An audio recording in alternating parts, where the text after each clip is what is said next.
શ્રી ગણેશાય નમઃ. હર હર મહાદેવ. મિત્રો, શ્રાવણ માસના દર સોમવારે શિવજીના મંદિરે જઈ ભાવપૂર્વક અને શ્રદ્ધાપૂર્વક શંકર પાર્વતીની પૂજા કરવી. તે દિવસે એકટાણું કરી વ્રતની પાવન પવિત્ર કથા સાંભળવી. કૈલાસ પર્વત પર શંકર પાર્વતી બેઠા બેઠા સોગઠાબાજી રમે છે. રમત બહુ જામી છે, પણ કોઈ હારતું નથી કે કોઈ જીતતું નથી. એટલામાં તપોધન નામનો એક બ્રાહ્મણ ફરતો ફરતો ત્યાં આવ્યો. એને જોઈને શિવજી કહેવા લાગ્યા કે હે બ્રાહ્મણ દેવ, તું જ કહે કોની હાર થઈ અને કોની જીત થઈ. ખોટું બોલીશ તો તારું બ્રહ્મત્વ લજવાશે. એટલું કહીને શિવજીએ પાસા નાખ્યા. ત્યારે શિવજીના કોપથી અતિશય ડરી ગયેલો બ્રાહ્મણ બોલ્યો કે શિવજી જીત્યા અને પાર્વતીજી હારી ગયા. બીજી વાર પાર્વતીએ પાસા નાખ્યા. ત્યારે પણ બ્રાહ્મણ એમ જ બોલ્યો. હવે શિવજીનો વારો આવ્યો. શિવજીએ પાસા નાખ્યા ત્યારે પણ બ્રાહ્મણ બોલ્યો કે શિવ જીત્યા અને પાર્વતીજી હારી ગયા. ત્રણ વાર બ્રાહ્મણને ખોટું બોલતો જોઈ પાર્વતીજીના ક્રોધનો પાર ન રહ્યો. એમણે બ્રાહ્મણને શ્રાપ આપ્યો કે જા, તારા અંગે અંગ રક્ત પીત્યો કોઢ ફૂટી નીકળશે. શ્રાપ આપતા જ બ્રાહ્મણના શરીરે કોઢ નીકળવા લાગ્યો, પરુ વહેવા લાગ્યું. બ્રાહ્મણ તો પોતાના ભાગ્ય પર આંસુ સારતો કૈલાસ પરથી નીચે ઉતર્યો. રસ્તામાં એક ગાય મળી. ગાયને વાચા ફૂટતા પૂછ્યું કે હે બ્રહ્મદેવ, ક્યાં જાઉં છો? બ્રાહ્મણ બોલ્યા કે પાર્વતીજીએ મને શ્રાપ આપ્યો છે, એના નિવારણ માટે જાઉં છું. ત્યારે ગાય બોલી કે હે ભૂદેવ, મારી પીડા પણ સાંભળતા જાઓ. દૂધથી મારા આંચળ ફાટું ફાટું થાય છે, પણ કોઈ મારું દૂધ મોઢે લગાડતું નથી. વાછરડા લવારા ધાવતા નથી. અરે રે, મારા એવા તે કયા પાપ હશે? તમે મારા દુઃખનું નિવારણ પૂછતા આવજો. ત્યાંથી આગળ જતા એક પંચ કલ્યાણી ઘોડો સામો મળ્યો. શ્રાપની વાત સાંભળીને કહેવા લાગ્યો કે હે બ્રહ્મદેવ, મારી પીઠ પર હીરા મોતીના પલાણ છે, પણ કોઈ મારા પર સવારી કરતું નથી. હું મારા કષ્ટનું નિવારણ પૂછતા આવજો. આગળ જતા બ્રાહ્મણને થાક લાગ્યો. એ એક આંબા નીચે વિશ્રામ કરવા બેઠો. પાકી કેરીઓ જોઈને એને ખાવાની ઈચ્છા થઈ. ત્યાં જ આંબાને પણ વાચા ફૂટી. આંબો કહેવા લાગ્યો, હે ભૂદેવ, જાઓ છો તો મારું કષ્ટ પણ સાંભળતા જાઓ. મારા ફળ કોઈ ખાતું નથી, ખાય છે તે મૃત્યુ પામે છે. તે મારા શ્રાપનું નિવારણ પણ પૂછતા આવજો. આગળ જતા બ્રાહ્મણને તરસ લાગી. એ પાણી પીવા તળાવે ગયો. તળાવના કાંઠે એક મગરને રડતો દીઠો. બ્રાહ્મણને જોતા જ મગર બોલ્યો કે હે ભૂદેવ, મારી કાયામાં લાઈ લાગી છે. અંગે અંગ કાળી બળતરા થાય છે. નથી પાણીમાં રહેવાતું, નથી કાંઠે રહેવાતું. કૃપા કરીને મારા કષ્ટનું નિવારણ પૂછતા આવજો. ત્યાંથી આગળ અઘોર જંગલમાં ગયો. ત્યાં એક જીર્ણ શીર્ણ શિવાલય જોયું. બ્રાહ્મણે ત્યાં તપ કરવાનો નિર્ધાર કર્યો. જમણા પગના અંગૂઠા પર ઊભા રહીને એણે 4 મહિના સુધી તપ કર્યું. અન્ન જળ અને ફળ ફૂલનો ત્યાગ કર્યો. ત્યારે શિવજી પ્રગટ થયા. વરદાન માંગવા કહ્યું. ત્યારે બ્રાહ્મણ રડતા રડતા બોલ્યો કે મારો કોઢ મટાડો. ત્યારે શિવજી બોલ્યા કે સર્વે વ્રતોમાં ઉત્તમ એવું મારું 16 સોમવારનું વ્રત તું કર. એના પ્રભાવે તારા સર્વે દુઃખ ટળશે. બ્રાહ્મણ બોલ્યો, હે દેવ, કૃપા કરીને મને એ વ્રતની વિધિ જણાવો. શિવજીએ વ્રતની વિધિ જણાવી. શ્રાવણ માસના પ્રથમ સોમવારે સૂતરના દોરાની શેર લઈ 4 ગાંઠ વાળવી. પીળા પટે દોરો બાંધી મારા દર્શન કરી વાર્તા સાંભળવી.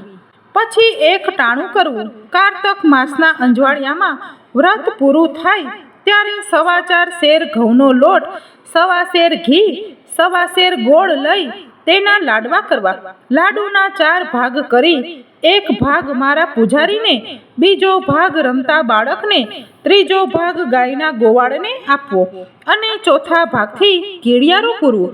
રાત ન રાખવો. આ રીતે ઉજવણું કર્યા પછી તારી કાયા કંચન વરણી થશે. કરશાશ્રુ સારતા બ્રાહ્મણ ગદગદ કંઠે ગાય, ઘોડો, આંબો અને મગરને યાદ કરી એમના કષ્ટનું નિવારણ પૂછ્યું. ત્યારે શિવજી બોલ્યા, હે તપોધન, આ ગાયનો આગલો ભવ એક સ્ત્રીનો હતો. એણે ધાવતા બાળક તરછોડેલા.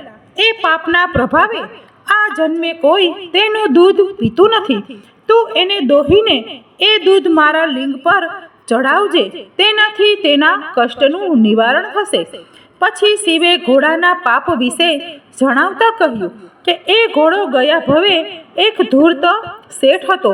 જૂઠી વાણી અને જૂઠા ત્રાજવા કાટલાથી ગરીબોને ઠગી ઠગીને પાપના પોટલા બાંધ્યા. કંઈકને વ્યાજના દરિયામાં ડૂબાવ્યા. એ પાપના લીધે એની આવી દશા થઈ છે. તું મારું નામ લઈ એના પર સવારી કરજે, તેથી સર્વે સુખ થશે. ત્યારબાદ શિવ બોલ્યા કે આંબો ગયા જન્મે એક કપટી કંજૂસ હતો. સાચા ખોટા કરી ધનના ભંડાર ભર્યા, પણ પાયનું પુણ્ય ન કર્યું. એના થડ નીચે ધનના 4 ચરુ છે. એ ચરુ તું કાઢીને પુણ્યના કાર્યો કરજે. એ પુણ્યના લીધે આંબાની કેરી અમૃત જેવી થશે. છેલ્લે ભગવાન શિવ મગરના દુઃખનું નિવારણ જણાવતા બોલ્યા, એ મગર ગયા જન્મે મહાજ્ઞાની બ્રાહ્મણ હતો. 4 વેદ અને સકળ શાસ્ત્રનો જ્ઞાતા થયો, પણ કોઈને જ્ઞાન ન આપ્યું. આવક જવાના ભયે જ્ઞાનનો સંગ્રહ સ્વાર્થ માટે કર્યો. એ જ્ઞાન આ જન્મે એને રૂવે રૂવે કાઢી બળતરા કરે છે. તું એની આંખે બીલીપત્ર અડાડી પ્રસાદ આપજે, એટલે એની બળતરા દૂર થશે. ભગવાન શિવને દંડવત પ્રણામ કરી બ્રાહ્મણ પાછો ફર્યો. પ્રથમ મગરના કષ્ટનું નિવારણ કર્યું. મગરે એને જ્ઞાન આપ્યું. જ્ઞાન આપવાથી મગરની મુક્તિ થઈ. પછી આંબા પાસે જઈને બ્રાહ્મણે ધનના 4 ચરુ કાઢ્યા. તરસ્યાને પાણી અને ભૂખ્યાને અન્ન દેવાનો સંકલ્પ કરતા જ આંબાના ફળ અમૃત સમાન થયા. આગળ જતા ઘોડો મળ્યો. મહાદેવનું નામ લઈ બ્રાહ્મણે સવારી કરી તો ઘોડાનું કષ્ટ દૂર થયું. પછી ગાય મળી. બ્રાહ્મણે એનું દૂધ દોહીને શિવલિંગ પર અભિષેક કર્યો તો તરત જ વાછરડા ગાયને ધાવવા લાગ્યા. બ્રાહ્મણ હરખાતો ઘેર આવ્યો. પવિત્ર શ્રાવણ માસ આવતા વ્રત કર્યું. કારતક માસે ઉજવણું કર્યું તો એની કાયા કંચન વર્ણી થઈ ગઈ. જ્ઞાનના તેજથી એનું મુખ જગારા મારવા લાગ્યો. એક દિવસની વાત છે. નગરના રાજાની એક કુંવરી કનકલતાનો સ્વયંવર રચાયો. દેશો દેશના રાજાઓ કુંવરી વરવા આવ્યા. સ્વર્ગની અપ્સરાને શરમાવે એવી રૂપના અંબાર જેવી કુંવરી કનકલતાને વરવાની સૌ રાજાઓને આશા હતી. બ્રાહ્મણ પણ સ્વયંવરમાં જોવા આવ્યો. એક ખૂણે ઊભો રહ્યો.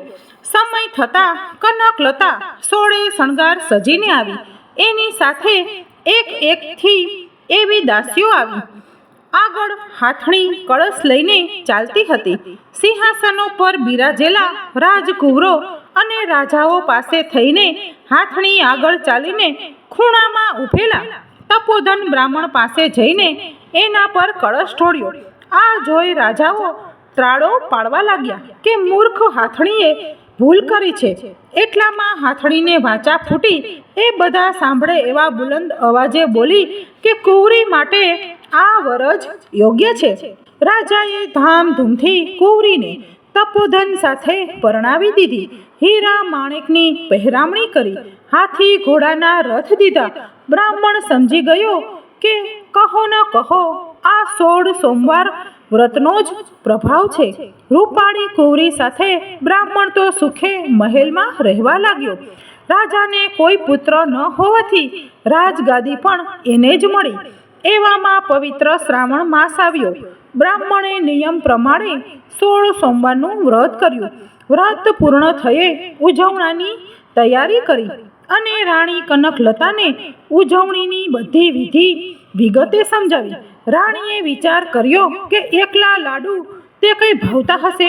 એણે તો ભાતના ભોજન બનાવ્યા. રાજાનો વૈભવ ભોગવતો બ્રાહ્મણ દરબારમાંથી આવ્યો અને લાડુના પ્રસાદના બદલે મેવા મીઠાઈ જોઈ કોપાયમાન થયો. ગળગળા અવાજે શિવજીની માફી માંગવા લાગ્યો. ચોથા ભાગનો લાડુ પ્રસાદમાં લઈ વ્રત ઉજવ્યું. આ બાજુ મહાદેવ રાણી કનકલતા પર ક્રોધિત થયા અને સપનામાં તપોધનને આદેશ આપ્યો કે કનકલતાને કાળા વસ્ત્રો પહેરાવી દેશવટો આપ. એણે મારું વ્રત તોડ્યું છે. તપોધને શિવજીની આજ્ઞા પ્રમાણે રાણીને દેશવટો આપ્યો. રાણી આજીજી કરતી રડવા લાગી, પગે પડવા લાગી, પણ તપોધન ચલિત ન થયો. રાણીને હર પાર કરી.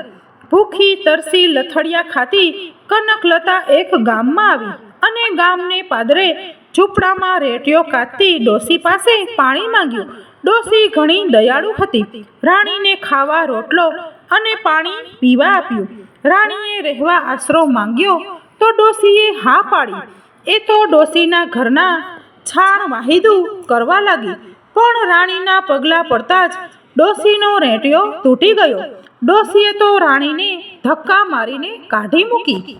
પડતી આખડતી રાણીએ એક માલણના બાગમાં પેટ વરાણીએ આશરો લીધો તો બાગમાં બધા ફૂલ કરમાઈ ગયા. માલણે પણ રાણીને કાઢી મૂકી.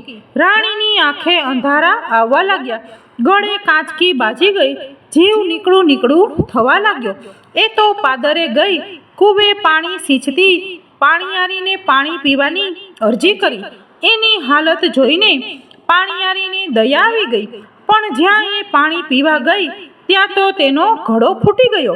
પાણીયારીએ રાંડ અભાગણી કહીને એને કાઢી મૂકી. રાણીને ખાતરી થઈ ગઈ કે હવે કોઈ એને સંગ્રહે એમ નથી. હવે તો જંગલમાં જઈને દેહ પાડવો. રાણી તો લથડિયા ખાતી કાંટા કાકરાની વેદના સહન કરતી જંગલમાં ગઈ. રસ્તામાં અત્રિ ઋષિનો આશ્રમ આવ્યો. એ તો ત્રિકાળ જ્ઞાની હતા. તેમણે રાણીને આશરો આપ્યો, જમાડી. પછી કહેવા લાગ્યા કે હે બેટી, શાસ્ત્રો કહે છે કે વ્રત ભંગ કરનાર મહાપાપી બને છે. વળી તે તો દેવોના દેવ મહાદેવના વ્રતનો ભંગ કર્યો છે. જેના પર શિવ રૂઠે એને કોઈ જીવન સંગ્રહે નહીં. આ સાંભળી લોહીના આંસુ સારતી રાણી બોલી, હે ઋષિ, તમે મારા પિતા સમાન છો.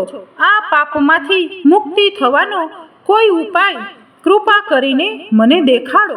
ત્યારે અત્રિ ઋષિએ રાણીને 16 સોમવારનું વ્રત કરવા કહ્યું. રાણી કનકલતાનું હૃદય પશ્ચાતાપની અગ્નિમાં બળીને પૂર્ણ કંચન બની ગયું હતું. પવિત્ર શ્રાવણ માસ આવતા જ રાણીએ વ્રત લીધું. વ્રત પૂર્ણ થતાં શ્રદ્ધા ભાવપૂર્વક ઉજવણું કર્યું. ભોળા શંભુએ પ્રસન્ન થઈને રાણીના સર્વ દોષ માફ કર્યા. રાણીને ઘોર પાપમાંથી મુક્તિ મળી ગઈ. એ જ રાતે રાજા તપોધનને મહાદેવે સપનામાં દર્શન દઈને કહ્યું કે તારી રાણી 16 સોમવારનું વ્રત કરીને પુણ્યશાળી બની છે, માટે તું જા તેને જઈને એને વાજતે ગાજતે મહેલે લઈ આવ. વહેલી સવારે જ રાજા તો રાણીને શોધવા નીકળ્યો. પૂછપરછ કરતા જાણવા મળ્યું કે એક રૂડી રૂપાળી સ્ત્રી ભિખારી જેવી દશામાં જંગલમાં ગઈ છે. રાજા જંગલમાં આવ્યો અત્રિ ઋષિના આશ્રમે. રાણીને જોતા જ બંનેની આંખમાં હરખના આંસુ આવી ગયા. બંને ઋષિના પગે પડ્યા અને વિદાય માંગી. ત્યારે અત્રિ ઋષિએ રાણી કનકલતાની સેવાના બદલામાં અક્ષય પાત્ર આપ્યું. હજારો માણસોને જમાડે તો પણ રાંધેલું અનાજ ન ખૂટે એવું એ પાત્ર હતું. હરખના આંસુ સારતા રાજા રાણી નગર તરફ પાછા ફર્યા. ગામના પાદરે જેનો ઘડો ફૂટી ગયો હતો એ પાણીયારી મળી.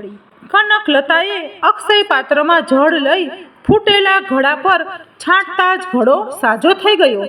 પાણીયારીએ આ ચમત્કારનું કારણ પૂછ્યું તો રાણીએ 16 સોમવારના વ્રતનો મહિમા જણાવ્યો. આગળ જતા માલણનો બાગ આવ્યો. કનકલતાના પગલા પડતા જ કરમાયેલા ફૂલો પણ મહેકી ઉઠ્યા. માલણ તો લાકડીની જેમ રાણીના પગમાં પડી ગઈ. એણે વ્રત કરવાનો સંકલ્પ કર્યો. આગળ જતા ઘાંચણની ડેલી આવી. રાણીના પગલાં પડતા જ બળદનો ભાંગેલો પગ પણ સાજો થઈ ગયો. ઘાંચીની કાયા કંચનવર્ણી થઈ ગઈ. આ ચમત્કાર જોઈ ઘાંચણ તો રાજી રાજી થઈ ગઈ અને વ્રત કરવાનો સંકલ્પ કરવા લાગી. આગળ જતા રેટીઓ કાતતી ડોશીની ઝૂંપડી આવી. બિચારી ડોશી લમણે હાથ દઈને રડે છે. એની આજીવિકા તૂટી ગઈ. કનકલતાએ રેટિયા પર હાથ ફેરવતા રેટિયો આપમેળે ચાલવા લાગ્યો. ડોશીએ લાખ લાખ આશીર્વાદ આપ્યા. ચાલતા ચાલતા રાજા રાણી મહેલે આવ્યા. નગરમાં ઢંઢેરો પીટાવ્યો કે આવતીકાલે સૌ નગરજનો મહેલના પટાંગણમાં જમવા પધારે. કનકલતાએ અક્ષય પાત્રનું પૂજન કરી સંકલ્પ કર્યો તો 32 શાક અને 33 ભાતના પકવાનના થાળ ભરાવા લાગ્યા. જેમ જેમ નગરજનો આવતા ગયા તેમ તેમ પીરસાતું ગયું. સૌ અલૌકિક સ્વાદના વખાણ કરતા આંગળા ચાટવા લાગ્યા. સૌ જમી રહ્યા પછી રાજા રાણી જમવા બેઠા ત્યારે રાણી બોલી, મારે તો આજે મહાદેવનું વ્રત છે. કોઈ ભૂખ્યું માણસ વાર્તા સાંભળે પછી જ મારાથી એકટાણું કરાય. વાર્તા સાંભળે કોણ? રાજાએ તો સવારે જ જમી લીધું હતું. તત્કાળ પ્રધાનને બોલાવીને આદેશ આપ્યો, કોઈ ભૂખ્યા માણસને બોલાવી લાવો. પ્રધાન ઘેર ઘેર પૂછવા લાગ્યો. એક કુંભારના ઘેરે સાસુ વહુ ઝઘડ્યા હોવાથી સાસુ જમી ન હતી. વળી એ 100 વર્ષની ડોસી હતી એટલે એને ડગલું ચાલી ન શકતી. આંખે ભાળતી નહીં, કાને સંભળાતું નહીં. એને જમવા લઈ કોણ જાય? પ્રધાને તરત સુખપાલ મંગાવી અંદર 1.25 મણની તળાઈ પાથરી ડોસીને વાજતે ગાજતે મહેલે લવાઈ. માન પાન આપી ઢોલિયે બેસાડી. કનકલતાએ ડોસીના હાથમાં ચોખાના દાણા આપતા મોટેથી કહ્યું કે માં, હું મહાદેવની વાર્તા કહું છું, તમે જય શંકર કહી હોકારો દેજો. કનકલતાએ તો ઘીનો દીવો કરી વાર્તા કહેવા લાગી. ડોસી હોકારા દેવા લાગી. પહેલા હોકારે કાનની બહેરાશ ગઈ. બીજા હોકારે આંખમાં અંજવાળા થયા. ત્રીજા હોકારે શરીરમાં નવી શક્તિ આવી. ડોસી તો બોલી ઉઠી, દીકરી, મહાદેવ મારા પર રીઝી ગયા. ત્યારે કનકલતા શિવજીને દંડવત પ્રણામ કરી ગળગળા અવાજે બોલી, માં, આ તો મહાદેવને અત્યંત પ્રિય એવા 16 સોમવારના વ્રતનો પ્રભાવ છે. તમે ભક્તિથી વાર્તા સાંભળી એનું મહાદેવે તમને ફળ દીધું છે. ત્યારે ડોસીની આંખમાં પણ હરખના આંસુ આવી ગયા. ડોસી પગે ચાલીને ઘેર ગયા અને ઘેર જઈ સોયમાં દોરો પરોવ્યો તો વહુ આભી થઈ ગઈ. એણે પણ વ્રત કરવાનો સંકલ્પ કર્યો. પવિત્ર શ્રાવણ માસ આવતા રાજા રાણીએ ફરી વ્રત આદર્યું અને કારતક માસે ઉજવણું કર્યું. પ્રસન્ન થયેલા શિવજીએ દેવના ચક્કર જેવો દીકરો દીધો. એનું નામ દેવદત્ત રાખ્યું. એ પણ મા બાપ જેવો ધર્મિષ્ઠ અને પ્રજાપાલક થયો. દેવદત્ત યુવાન થયો ત્યારે રાજા રાણી એને રાજગાદી સોંપી. ગંગા કિનારે ચાલ્યા ગયા અને શિવલિંગની સ્થાપના કરી જીવનના અંત સુધી શિવની ભક્તિ કરતા રહ્યા. અંતકાળે વિમાનમાં બેસી વૈકુંઠ ગયા. હે મહાદેવ, તમે જેવા તપોધન અને કનકલતાને ફળ્યા એવા વ્રત કરનાર, વાર્તા વાંચનાર, વાર્તા સાંભળનાર સૌને ફળજો. મિત્રો, તમને 16 સોમવારની વાર્તા કેવી લાગી તે કમેન્ટમાં અવશ્ય જણાવજો અને મારી ચેનલને સબસ્ક્રાઈબ કરી દેજો. ઓમ નમઃ શિવાય. હર હર મહાદેવ. મિત્રો,